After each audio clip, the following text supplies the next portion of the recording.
गरीब बेटी की बहन से अच्छी नंद। माँ देखो, मैं तुम्हारे लिए सर पर रखने को ठंडी पट्टी लेकर आई हूँ। बस यहीं रुक जा, अपने मनहूस हाथों से मेरी माँ को छूना भी मत। मेरे बाबा को तो तू पैदा होते ही अपने मनहूस साए में ले डूबी, लेकिन अब मैं मेरी माँ को कुछ नहीं होने दूंगी। दीदी, आप हमेशा ही मुझसे ये बात क्यों कहती हो? बाबा की मौत में मेरा क्या कसूर है? तो इस दुनिया में आई यही तेरा कसूर है। मुझे आज भी वो मंजर याद है।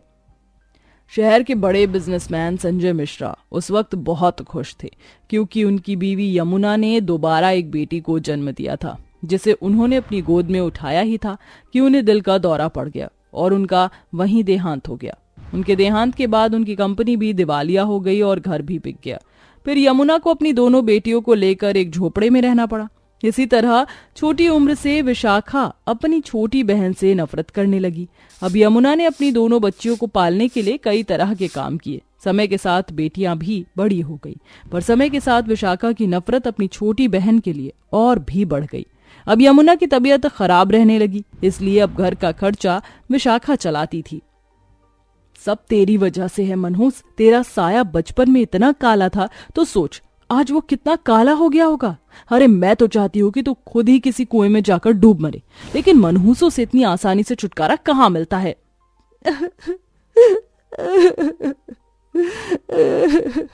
अरे चुप हो जाओ तुम दोनों, भगवान के लिए विशाखा चुप हो जाओ। मेरी रिद्धिमा से ऐसी बातें मत कर। रिद्धिमा बेटी, तू इसकी बातों पर ध्यान मत दे। देख तेरी माँ तुझे बुला रही है, हाँ तू मेरे पास आ। नहीं माँ, रहने दो, मैं मनहूस हूँ। कहीं ऐसा ना हो कि मेरे पास आने से आपको कुछ हो जाए। मुझे कुछ नहीं होगा। और हाँ विशाखा, मेरी फूल जैसी बच्ची से आइंदा ऐसी बात मत करना। यमुना ने किसी तरह रिद्धिमा को संभाल लिया। विशाखा ने ये सब देख देख कर चिढ़ रही थी।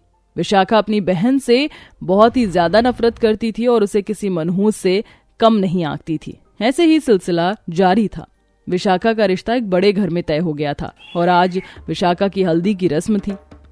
सभी गांव की औरतें हल्दी की रस्म के लिए उनके घर के बाहर इकट्ठा थीं और दूसरी तरफ दोनों बहनें अपने गरीब घर में एक दूसरे से बात कर रही थी।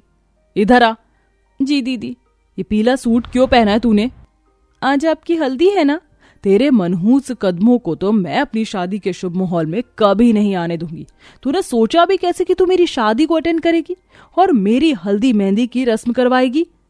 दीदी आप अपनी ये नफरत थूक भी दो। चुप कर, हाई बड़ी मनहूस, मुझे सिखाने के लिए। चल निकल घर से बाहर, और जब तक मेरी ये रस्म पूरी ना हो जाए घर के आसपास भी नहीं दिखना। पर आप मनहूस के साथ साथ बहरी भी हो गई है क्या? निकल जा। विशाखा ने अपनी ही बहन को घर से अपनी हल्दी वाले दिन भगा दिया। बेचारी रिद्धिमा आंखों में आंसू लिए नदी किनारे चली गई। घर में काफी अच्छे से विशाखा की हल्दी हुई, लेकिन यमुना को ये सब अच्छा नहीं लग रहा था। विशाखा बेटा, रिद्धिमा कहाँ है? पता नहीं, लेकिन अच्छा है उसका काला साया मेरी हल्दी में नहीं है।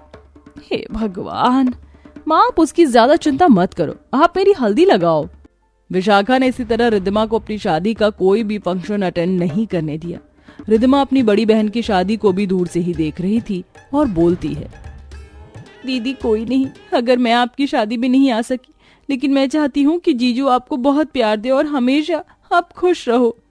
कुछ ही देर में विशाखा की शादी संपन्न हुई और वो बिना अपनी बहन से विदा लिए अपने ससुराल चली गई।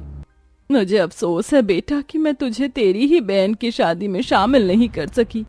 कोई बात नहीं माँ, दीदी अगर मेरे बिना खुश है तो मुझे कोई शिकायत नहीं है। वैसे भी ये उनकी खुशी का दिन था, आप ज्यादा मत सोचिए। रिद्धिमा बेचारी ने खुद ही अपनी माँ को दिलासा दे दिया और ऐसे दिखाया जैसे कि उसे कोई फर्क ही ना पड़ा हो। ऐसे ही फिर कुछ दिन और बीते और जब विशाखा अपने पगफेरे की रस्म के लिए आई, उसने तब भी रिद्धिमा को फोन करके घर से बाहर जाने को बोल दिया। फिर रिद्धिमा घर से ऐसे ही निकल जाती है। हे भगवान, अगर मैं इतनी ही मनहूस हूँ तो तूने मुझे ऊपर क्यों नहीं बुला लिया? मेरी दीदी तो मुझसे बहुत ही ज्यादा नफरत करती है। लेकिन ऐसे ही विशाखा रास्ते पर चल रही होती है, तभी उसे एक आवाज आती है। अरे नहीं, क्या कोई है? Please help. ये कौन बोला? रिद्धिमा को एक आवाज आई और उसने उसका पीछा किया। अरे क्या हुआ है? देखो मैं नहीं जानती कि तुम कौन हो, लेकिन अभी मैं मुसीबत में हूँ, प्लीज मेरी मदद करो। मुझे काम से जाना और देखो इस कीचड़ में मेरी गाड़ी फंस गई है। अच्छा, दोनों मिलकर गाड़ी को धक्का मारने लगी। लगता है कि ऐसे बात नहीं बनेगी। आप एक काम कीजिए, आप अंदर बैठकर गाड़ी को चलाइए, मैं पीछे से धक्का लगाऊंगी। ठीक है। रिद्धिमा ने अपनी पूरी ताकत लगाकर गाड़ी को धक्का लगाया। कुछ ही देर में गाड़ी किसी तरह से उस गड्ढे से निकल गई। अरे वाह, शुक्रिया। कोई नहीं। अरे मेरी तो चुन्नी ही फट गई। हाँ, मैं तुम्हें दूसरी चुन्नी दिला दूंगी। वैसे भी मैं मार्केट ही जा रही हूँ, वहां मेरी माँ और भैया इंतजार कर रहे हैं। वैसे नाम क्या है तुम्हारा? मेरा नाम रिद्धिमा है। नहीं, आप रहने दीजिए, मुझे नई चुन्नी नहीं चाहिए। रिद्धिमा, तुम इस सुनसान जगह में क्या करोगी? यहाँ अकेली लड़की का रहना सही नहीं है। अच्छा ठीक है, तुम्हें मार्केट नहीं जाना है तो रहने दो, पर चलो तुमने मेरी मदद की है तो मैं तुम्हें घर छोड़ देती हूँ। क्या घर? आओ भी। वैसे मेरा नाम माला है, तुमसे मिलकर अच्छा लगा। इसी तरह दोनों में बातें होती हैं और फिर माला रिद्धिमा को घर तक गाड़ी से छोड़ देती है। अंदर तो दीदी होंगी। क्या यही तुम्हारा घर है रिद्धिमा? हाँ, यही झोपड़ी मेरा घर है।